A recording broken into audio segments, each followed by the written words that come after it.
yung nilalagay nyong eye cream, yung kulay blue, saan nabibili? Ito yung sinasabi ni Madam, Mommy Raquel, as of now kasi ma'am, 2 weeks pa po bago dumating uli itong ating eye cream na ito. Kasi guys, na sold out po siya.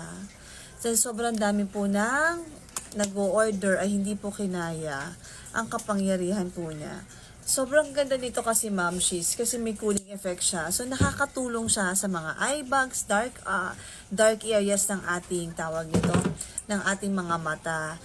Abangan nyo lang po in 2 weeks time, mag-a-advise naman po ako pag meron na pong yellow basket po dyan, ibig sabihin po nun meron na pong stock dyan sa yellow basket. So abang-abang lang po tayo mga sisi, parang hindi na pantay ang kilay ko, but anyways kasi pagod na ang lola niyo. Pero anyways mga sis, abang-abang lang kayo kasi mabilis naman ang 2 weeks. Kasi nga po, medyo indima din po siya sa US at sa Canada. Kaya po medyo mabilis po maubos ang stock. So, maraming salamat. Thank you po.